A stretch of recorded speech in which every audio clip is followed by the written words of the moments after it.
যারা 5 ওয়াক্ত সালাত আদায় করে, শত শতবার ওমরা আদায় করে, এরকম বিভিন্ন ইসলামী সম্মেলনের প্রধান অতিথি, বিশেষ অতিথি, মসজিদ মাদ্রাসার কমিটির মেম্বার, এমন কোনো দিনই কাজ নাই যে দিনই কাজের সাথে সে জড়িত নয়। কিন্তু যখন ওই সাব রেজিস্ট্রার তার অফিসে গিয়ে বসে, ওই ওমরাকারী সাব রেজিস্ট্রার, নামাজি সাব রেজিস্ট্রার যখন অফিসে বসে, তখন সে ঘুষ নেয় এবং সেই ঘুষের টাকা দিয়ে সে ওমরা করে। এটাই হচ্ছে লাম্মা ইয়াদখুলুল ঈমানু ফি কুলুবিহিম। এটা হচ্ছে মুনাফিক, বাহ্যিকভাবে ইসলাম পালন করছে কিন্তু হৃদয়ে ঈমান ঢোকেনি। লা ঈমান লিমান লা আমানাতা লাহু। ঈমান এবং খেয়ানত একসাথে এক অন্তরে, ঈমান এবং মিথ্যা একসাথে এক অন্তরে একত্রিত হতে পারে না। সম্মানিত উপস্থিতি, আর এটিই হচ্ছে আজকের মুসলমানদের সবচেয়ে বড় সমস্যা, যা আমি আমার বহু বক্তব্যে, গত 1-2 বছরের প্রায় সব বক্তব্যে বলা আছে, যে আজকের মুসলমানদের সবচেয়ে বড় সমস্যা যদি কয়েকটা থাকে, তাহলে আমি আব্দুল্লাহ আমার দৃষ্টিতে 2টা সমস্যা। 1, ঈমান বিল গায়বে বিশ্বাস নাই। 2, যেহেতু ঈমান বিল গায়বে বিশ্বাস নাই, সেহেতু দুর্নীতি, মিথ্যা, ধোঁকা মুসলমানদের রক্তে রক্তে মিশে আছে। দিনকে সেই ধোঁকার জন্যই তারা ব্যবহার করে। গত 16 বছর তাহাজ্জুদের সালাত আদায় করে সেই ধোঁকার কাজেই ব্যবহার করা হয়েছে। এটা হচ্ছে ধোঁকা দেওয়ার গেম। নিজেকে ধোঁকা দেওয়া, আল্লাহর সাথে মজাক এবং ঠাট্টা করা, আল্লাহকে ধোঁকা দেওয়ার চেষ্টা করা, জনগণকে ধোঁকা দেওয়ার চেষ্টা করা, নিজেকে ধোঁকা দেওয়ার চেষ্টা করা। আজকে আপনি যান পৃথিবীর যে কোনো প্রান্তে, ইউরোপ, আমেরিকা, সৌদি, কুয়েত, কাতার, বাহরাইন, লিবিয়া, মুসলমানেরা যত বেশি পরিমাণে মিথ্যা ডকুমেন্ট দিয়ে, মিথ্যা কথা বলে, মিথ্যা দালালি করে যত বেশি পরিমাণে বিভিন্ন জায়গায় যুক্ত আছে, আমার জানা নাই পৃথিবীর আর কোনো দ্বিতীয় জাতি এত বেশি পরিমাণে মিথ্যার আশ্রয় নিয়ে, এত বেশি পরিমাণে দুর্নীতির আশ্রয় নিয়ে, এত বেশি পরিমাণে ধোঁকার আশ্রয় নিয়ে পৃথিবীতে কাজ করছে, আমার জানা নাই। আর এটি হচ্ছে মুসলমানদের গোলামির সবচেয়ে বড় কারণ। কেননা এই স্বভাবটাই গোলামির স্বভাব, এবং এই সেম স্বভাব বানু ইসরাইলের মধ্যে ছিল। বানু ইসরাইলেরা নবীর সন্তান, ইসহাক, ইব্রাহিম, ইয়াকুবের সন্তান। ইউসুফের ভাই, 11 ভাই, এবং ইউসুফ আলাইহিস সালাতু ওয়াস সালাম তাদের সন্তান, বেনিয়ামিনের সন্তান। কিন্তু নবীদের সন্তান হওয়ার পরেও তারা ধোঁকা, মিথ্যা, দুর্নীতিতে পারদর্শী ছিল, এবং এটি তাদের রক্ত মাংসের সাথে মিশে গেছিল। আল্লাহ বললেন, দাউদের তেলাওয়াত শুনে মাছ শনিবারের দিন দাউদের জাবুরের তেলাওয়াত শুনে নদীর ধারে চলে আসে। তোমরা শনিবারের দিনে মাছগুলোকে ধরিও না। এই সমস্ত ধোঁকাবাজ, দুর্নীতিগ্রস্ত, মিথ্যুক মুনাফিকরা কি করলো? শনিবারের দিনে এই মাছগুলোকে বেড়া দিয়ে, বানা দিয়ে ঘিরে রাখলো, ধরলো না। শনিবার পার হওয়ার পর রবিবারের দিন ওই মাছগুলোকে ধরলো। কি পরিমাণ চালাকি, কি পরিমাণ 2 নাম্বারি, কি পরিমাণ ধূর্তামি! তাদের এই চালাকি, দুর্নীতি, ধূর্তামি, মিথ্যা দিয়ে পবিত্র কোরআন আল্লাহ সুবহানাহু ওয়া তাআলা বানু ইসরাইলের এই ঘটনাগুলোতে পরিপূর্ণ করে রেখেছে। এই সেম সিচুয়েশন, সেম অবস্থা আজকের মুসলমানদের। আজকের মুসলমানদের এই হৃদয় বিদারক করুণ দৃশ্য আরো বাস্তব হয়ে ফুটে ওঠে যদি আপনি ফিলিস্তিনের মুসলমানদের অবস্থা দেখেন। ফিলিস্তিনে যারা ত্রাণের কাজ করতে গেছে, তারা এই বিষয়ে খুব সম্যক অবগত যে মিশরে 1 কেজি আটার দাম কত, মিশরে 1 কেজি চিনির দাম কত, মিশরে একটা ছাগলের দাম কত, 1 কেজি দুম্বার গোস্তের দাম কত। ওই সেম জিনিসটা যখন মিশর থেকে গাজায় ঢুকতেছে, তখন গাজায় সেটির দাম হয়ে যাচ্ছে 10 গুণ, 15 গুণ, 20 গুণ, 50 গুণ পর্যন্ত। এই যে দাম বাড়ানোর যে সিন্ডিকেট, এই সিন্ডিকেটের সাথে পৃথিবীর কোনো ইহুদি জড়িত নাই, এই সিন্ডিকেটের সাথে ইসরায়েল জড়িত নাই। মুসলমানদের পাঠানো ত্রাণের টাকার উপর যে সিন্ডিকেট গড়ে উঠেছে, এই সিন্ডিকেট মুসলমানেরাই তৈরি করেছে। এটা সত্য। তারা নিজের ভাইয়ের রক্তের উপর বিজনেস করতেছে। সম্মানিত উপস্থিতি, এই অবস্থা সারা বিশ্বের মুসলমানদের, যে মুসলমানদের মধ্যে নেতৃত্বের প্রকৃত গুণটা নাই, আর এই নেতৃত্বের প্রকৃত গুণ যেন তৈরি না হয়, এই জন্য দুইটা কালচার মুসলমানদের মধ্যে কন্টিনিউ রাখা আছে, যাতে মুসলমানেরা প্রকৃত নেতা হিসেবে কোনোদিন তাদের জন্ম না হতে পারে। প্রকৃত নেতা, নামকাওস্তে নেতা বলিনি, প্রকৃত নেতার জন্মগত গুণ, সে বলবে সত্য, করবে ন্যায়। যেই সত্যবাদী, ন্যায়পরায়ণ, সেই নেতা। পৃথিবীতে যেখানে যেখানে যে অবস্থায় আছে, সে বাই ডিফল্ট জন্মগত আল্লাহর বাছাইকৃত নেতা, সত্যবাদী এবং ন্যায়পরায়ণ যদি হয়, আমানতদার যদি হয়। পৃথিবীর কোন নবী রাসূল মিথ্যুক অবস্থায়, দুর্নীতিবাজ, ধোঁকাগ্রস্ত অবস্থায় প্রেরিত হননি। জন্মগত সত্যবাদী, আমানতদার অবস্থায় প্রেরিত হয়েছেন। তাওহীদের দাওয়াত দিয়েছেন ওহী পাওয়ার পরে, কিন্তু জন্মগত এই গুণে তারা গুণান্বিত ছিলেন। কেন? এটা নেতার গুণ। তো মুসলমানদের মধ্যে যেন এই নেতৃত্বের গুণ তৈরি না হতে পারে, এই জন্য ডেমোক্রেটিক কালচার, গণতন্ত্রের কালচার মুসলমানদের মধ্যে দেওয়া আছে। কেন? গণতন্ত্র এমন এক কালচার যে এখানে এক দলের নেতা আর এক দলের নেতার বিরুদ্ধে মিথ্যে তো বলবেই। নিজ দলের একই আসনের মনোনয়ন প্রার্থী 1 জন, 5 জন, 10 জন নেতাও একই দলের নিজের আসনের প্রতিদ্বন্দ্বী মনোনয়ন প্রার্থীর বিরুদ্ধে মিথ্যা বলবে।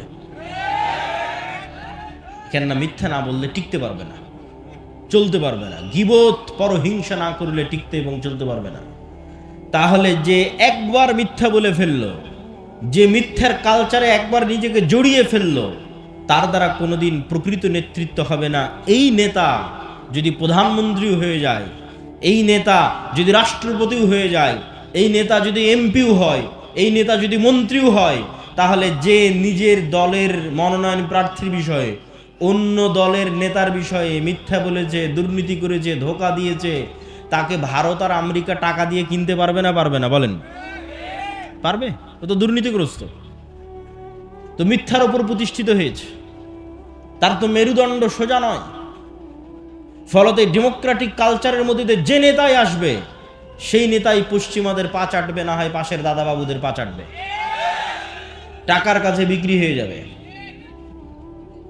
আর একটা কালচার মুসলমানদের মধ্যে রাখা আছে, সেটা হচ্ছে সুদের কালচার। এই সুদের কালচার মিথ্যা তৈরি করে। রাসূলুল্লাহ সাল্লাল্লাহু আলাইহি ওয়াসাল্লাম বলছেন, আল্লাহুম্মা ইন্নী আউযু বিকা মিনাল মা'সামি ওয়াল মাগরাম। আল্লাহ পাপ থেকে বাঁচতে চাই, গুনাহ থেকে বাঁচতে চাই এবং ঋণ থেকে বাঁচতে চাই। আল্লাহর নবীকে সাহাবীরা জিজ্ঞেস করছেন, আল্লাহর নবী, আপনি কেন এত ঋণ থেকে বাঁচতে চান? আল্লাহুম্মা ইন্নী আউযু বিকা মিনাল হাম্মি ওয়াল হুজনি। এই দোয়ার মধ্যে রাসূলুল্লাহ সাল্লাল্লাহু আলাইহি ওয়াসাল্লাম বলেছেন, ওয়া যালঈদ দাইনি ওয়া গালাবাতির রিজাল। হে আল্লাহ, ঋণের বোঝা থেকে বাঁচতে চাই। আল্লাহর নবীকে সাহাবীরা জিজ্ঞেস করলেন, আপনার প্রত্যেক দোয়ায় ঋণ থেকে বাঁচতে চাওয়ার দোয়া কেন থাকে? রাসূলুল্লাহ সাল্লাল্লাহু আলাইহি ওয়াসাল্লাম উত্তরে বললেন, মানুষ যখন লোন নেওয়া শুরু করে, তখন সে মিথ্যা বলাও শুরু করে। আজকে উপস্থিত অসংখ্য মা বোন আছে, যে সমস্ত মা বোন কিস্তির সাথে জড়িত আছে, তারা হলফ করে বলেন, বুকে হাত দিয়ে বলেন, কতজন শতভাগ সত্যবাদী।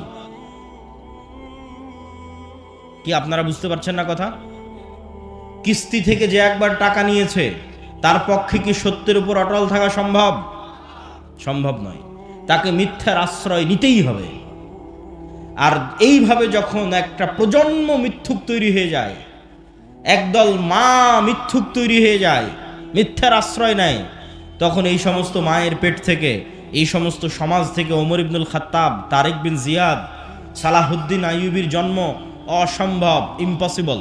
শুধু গোলামি জন্ম নিবে, গোলামি তৈরি হবে।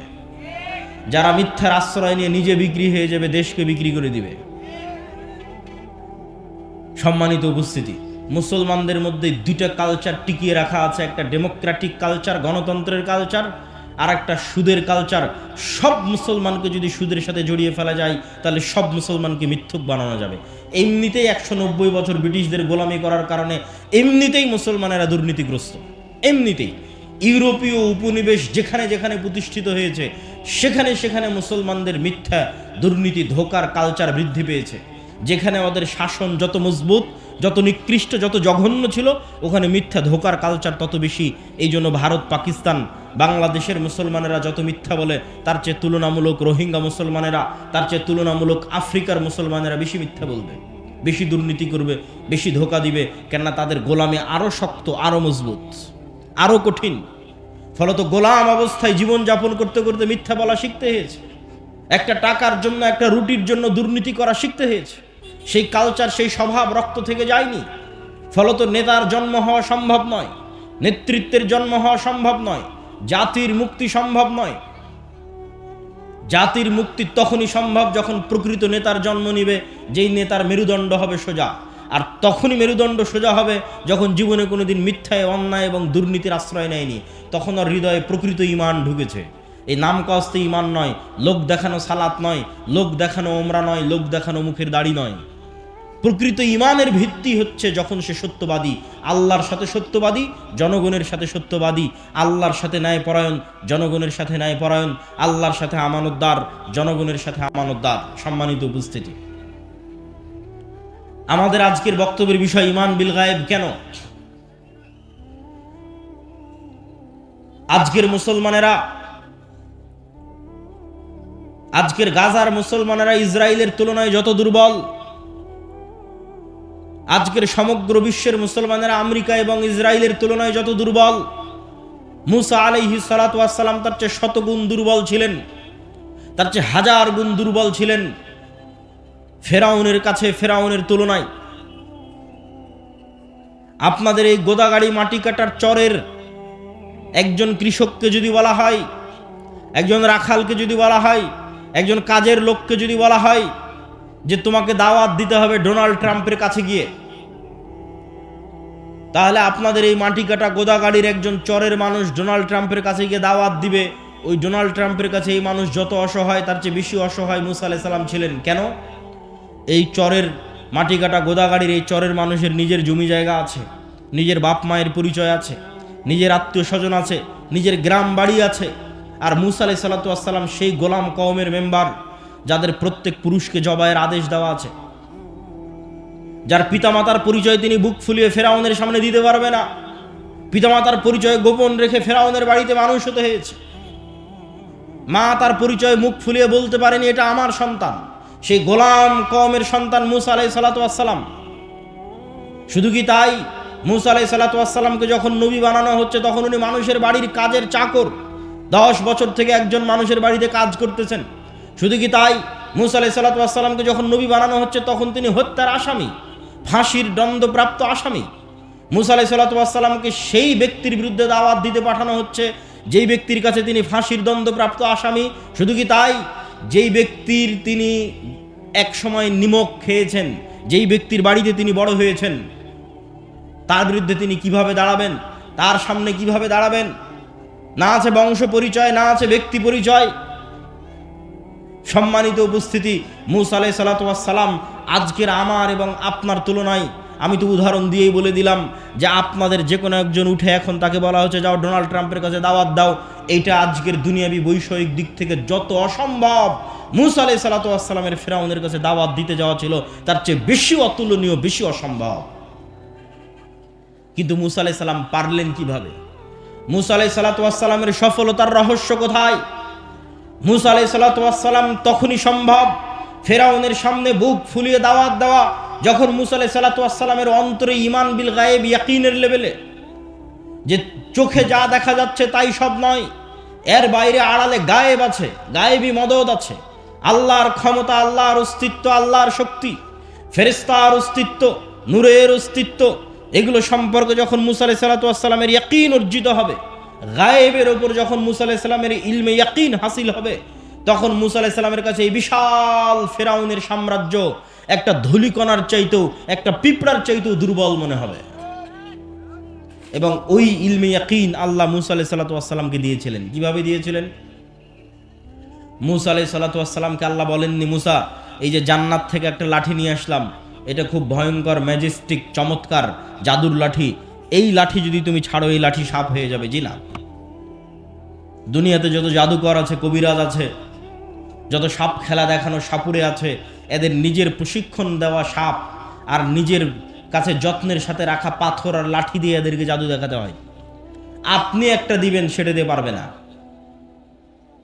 তো মুসা আলাইহিস সালাতু ওয়াস সালামকে আল্লাহ সুবহানাহু ওয়া তাআলা এটা বলেননি এই যে জান্নাত থেকে লাঠি নিয়ে এসে দিলাম এটা এখন সাপ হবে, আসমান থেকে এক বিশাল স্বর্ণের লাঠি নিয়ে এসে দিলাম এটা সাপ হবে। জি না, মুসা তুমি যেই লাঠি নিজে ব্যবহার করছো, সাধারণ একটা গাছের 10 বছর 15 বছর 20 বছর আগে যেই লাঠি কেটে তুমি কাড়াল বানিয়েছো, রাস্তা অতিক্রম করো, গর্ত অতিক্রম করো, আউড় এবং ধান শুকাও, সেই লাঠি, যে লাঠি তুমি ব্যবহার করছো, আমি যদি 5-10 বছর থেকে এই ফোন ব্যবহার করি, 15 বছর থেকে এই বই ব্যবহার করি, আমার হাতে থাকে, তাহলে এই বই, আমার হাতে থাকা বই আজকে নতুন করে এসে কেউ দিচ্ছে না, এই নাও জান্নাত থেকে একটা বই দিলাম, এই বই এখন সাপ হয়ে যাবে। জি না, তুমি যেটা ব্যবহার করতেছো র্যান্ডমলি যেই লাঠি, সেই লাঠি আমি তোমার চোখের সামনে সাপ বানিয়ে দেবো। বলেন আল্লাহু আকবার।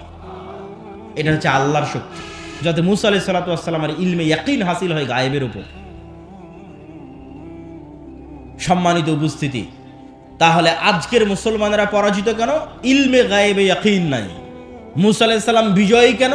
ইলমে গায়েবে ইয়াকিন ছিল। মুহাম্মদ সাল্লাল্লাহু আলাইহি ওয়াসাল্লাম থেকে শুরু করে আবু বকর, ওমর, ওসমান, আলী থেকে শুরু করে আমর ইবনুল আস, খালিদ ইবনুল ওয়ালিদ থেকে শুরু করে উমাইয়া খেলাফত, আব্বাসী খেলাফত থেকে শুরু করে সালাহুদ্দিন আইয়ুবী হয়ে মোহাম্মদ আল ফাতেহের তুরস্ক বিজয় পর্যন্ত এমন কোন যুদ্ধে মুসলমানেরা বিজয় অর্জন করেনি যেই যুদ্ধে মুসলমানেরা শক্তিশালী ছিল। এমন একটা যুদ্ধ ইতিহাসের পাতা থেকে দেখানো যাবে না যেই যুদ্ধে মুসলমানেরা শক্তিশালী অবস্থায় বিজয়ী হয়েছে। সুলতান সালাহুদ্দিন আইয়ুবী যখন জেরুজালেমের মসজিদ আকসা বিজয় করে, তখন সুলতান সালাহুদ্দিন আইয়ুবীর চাইতে ইউরোপীয় ক্রুসেডাররা শতগুণে বেশি শক্তিশালী ছিল। সুলতান মোহাম্মদ আল ফাতেহ যখন তুরস্কের ইস্তাম্বুল বিজয় করে, তখন তুরস্কের রাজা বাদশারা, ইউরোপের রাজা বাদশারা সুলতান মোহাম্মদ আল ফাতেহের চাইতে বেশি শক্তিশালী ছিল। জহিরুদ্দিন বেরবাস যখন মিশরের মাটিতে হালাকু খা চেঙ্গিস খাকে পরাজিত করে, তখন এই পুরো বিশ্বে হালাকু খা চেঙ্গিস খানের চাইতে শক্তিশালী আর কেউ ছিল না। আব্বাসীয় খেলাফতের রাজধানী বাগদাদকে মাটির নিচে পিষে দিয়ে হালাকু খা চেঙ্গিস খা মিশর দখল করতে গেছে। পুরো পৃথিবীতে তাদের মোকাবেলা করবে এরকম কোনো শক্তি ছিল না। মুহাম্মদ সাল্লাল্লাহু আলাইহি ওয়াসাল্লাম যখন বদরে অবতীর্ণ হয়েছে, উহুদে অবতীর্ণ হয়েছে, খন্দকে অবতীর্ণ হয়েছে, তখন মুহাম্মদ সাল্লাল্লাহু আলাইহি ওয়াসাল্লামের চেয়ে মক্কার কাফের, কুরাইশ, মুশরিকরা কয়েক শতগুণ বেশি শক্তিশালী ছিল দুনিয়াবি অস্ত্রপাতি এবং সাজ সরঞ্জামের দিক থেকে। দাউদ আলাইহিস সালাতু ওয়াস সালামকে যেই দিন আল্লাহ জেরুজালেম বিজয়ের তৌফিক দিয়েছেন, সেই দিন দাউদ আলাইহিস সালাতু ওয়াস সালামের সাথে মাত্র 313 জন ছিল। সম্মানিত উপস্থিতি, তাহলে বিজয় শক্তি দিয়ে নয়, বিজয় ক্ষমতা দিয়ে নয়, বিজয় অর্জিত হয় গায়েবী মদদে। ওই গায়েবের উপরই যদি বিশ্বাস না থাকে, তাহলে আপনাকে মন্দির পাহারা দিয়ে ক্ষমতা দখল করতে হবে। আর যদি গায়েবের উপর বিশ্বাস থাকে, তাহলে শুধু বাংলাদেশের ক্ষমতা নয়, পুরো পৃথিবীর ক্ষমতা অর্জন করা যাবে। কেননা কোরআনে পুরো পৃথিবীর ক্ষমতা অর্জনের রাস্তা বলে দেওয়া আছে। কিন্তু ওই মানের ঈমানওয়ালা একটা প্রজন্ম তৈরি হচ্ছে না, ওই মানের সততা, ন্যায়পরায়ণতার গুণে গুণান্বিত হবে এরকম একটা প্রজন্ম তৈরি হচ্ছে না, যে প্রজন্মের জন্য এই বিজয় অপেক্ষা করছে। সেই প্রজন্ম তো আসতে হবে যাদেরকে আল্লাহ সুবহানাহু ওয়া তাআলা বিজয়ের জন্য মনোনীত করেছে। সেই প্রজন্ম তো তৈরি হতে হবে যাদের হাতে আল্লাহ সুবহানাহু ওয়া তাআলা বিজয় লিখে রেখেছে। সম্মানিত উপস্থিতি, আজকে আমরা ঈমান বিল গায়বের একটা অংশের উপর আলোচনা করব। আল ঈমান বিল মালাইকাহ, ফেরেশতাদের উপর ঈমান। ফেরেশতাদের অস্তিত্ব, ফেরেশতাদের ক্ষমতা, ফেরেশতাদের উপস্থিতি, ফেরেশতাদের কাজ। আজকে আমরা এবং আপনারা এখানে উপস্থিত আছি, এটা যতটুকু সত্য তার চেয়ে বেশি সত্য ফেরেশতাদের অস্তিত্ব। এটার মতো নয়, এটার চেয়ে বেশি।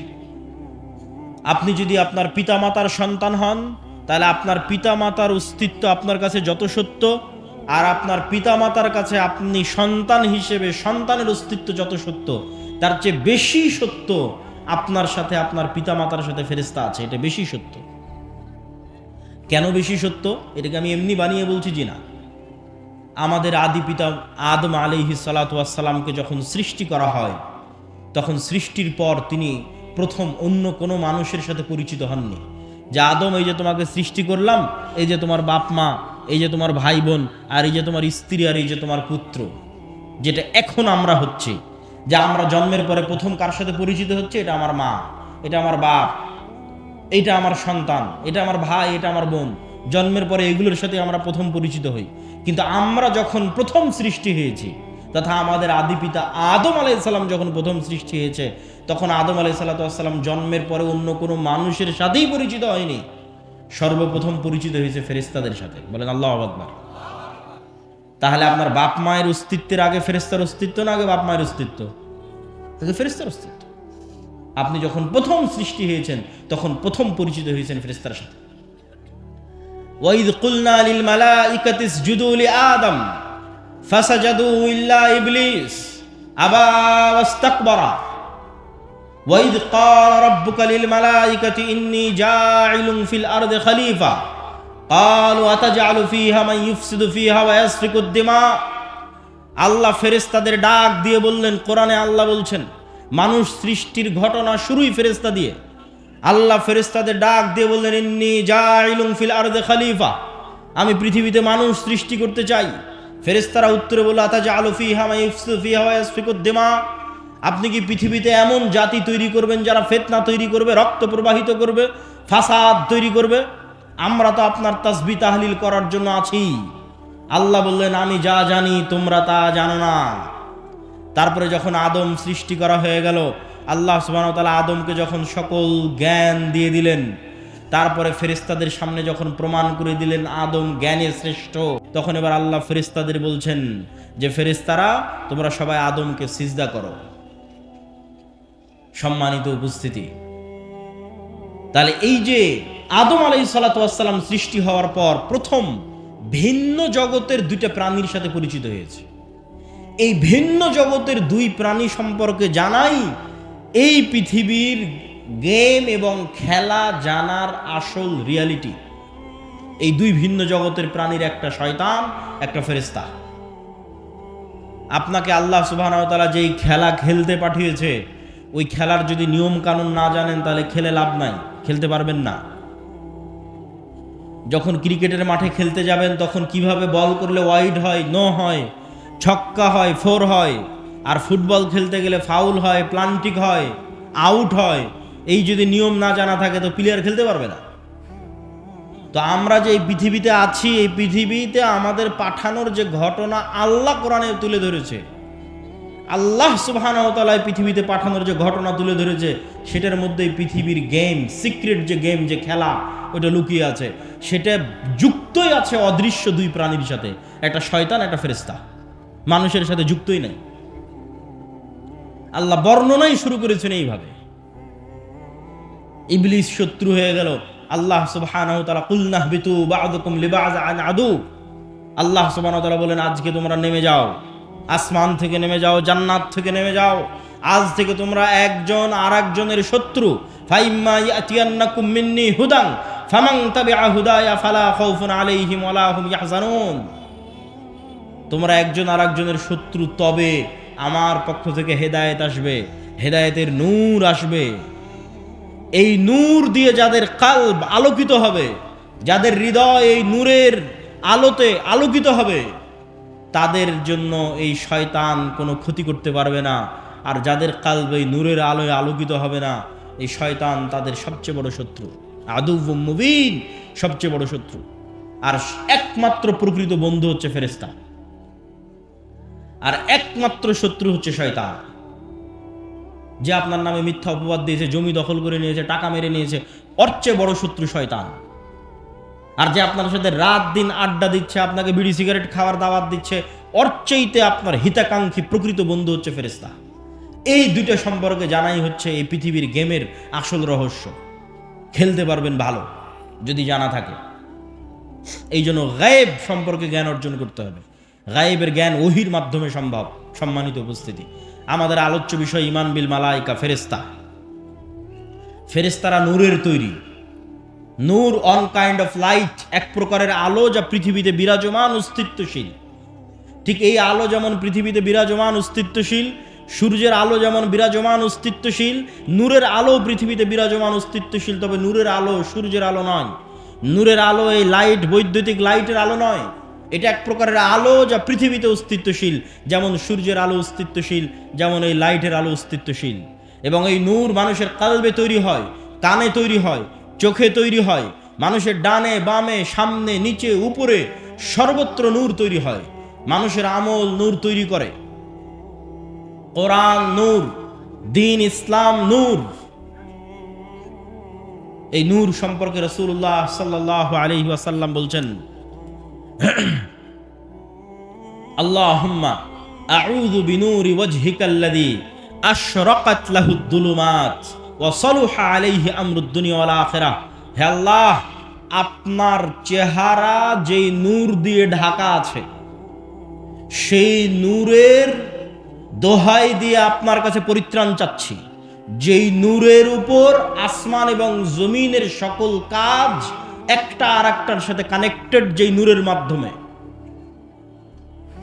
হিজাবুহু নূর লাউ কাশাফাহু লাহরাকাত সুবহাত ওয়াজহি। আল্লাহর চেহারার পর্দা হচ্ছে নূর। আল্লাহ এবং সৃষ্টিজীব, আল্লাহ এবং আসমান জমিন, এই দুইটার মধ্যে আর হিসেবে, পার্থক্যকারী হিসেবে সারা আসমান এবং জমিনে বিরাজমান আছে নূর। এটাই গায়েব। যদি এই নূরের পর্দা সরিয়ে নেওয়া হতো, লাউ কাশাফাহু লাহরাকাত সুবহাত ওয়াজহি, তাহলে আল্লাহর চেহারার তাজাল্লিতে আসমান এবং জমিন জ্বলে পুড়ে ছারখার হয়ে যেত।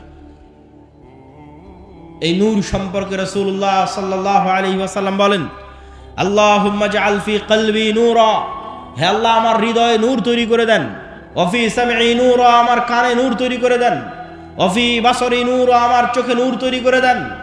আমার সামনে পিছনে ডানে বামে সর্বত্র নূর তৈরি করে দেন। তাহলে নূর এমন একটা অস্তিত্বশীল বিষয় যা তৈরি হতে পারে। আপনার চোখের পাওয়ার যেমন ধরা পড়ে, বাস্তবে তো ধরা পড়ে না, বাস্তবে তো দেখলে চোখ ঠিকই আছে, কিন্তু মেশিনে দেওয়ার পর যখন ধরা পড়ে যে চোখের পাওয়ার কমে গেছে, কাজের বাস্তবায়নে যখন অনুভূতি দেখেন যে না আমি কম দেখতে পাচ্ছি, তো আপনার চোখের পাওয়ারের কম বেশি যেমন সত্য, আপনার চোখে নূর আছে অথবা না এটা তার চেয়ে বেশি সত্য।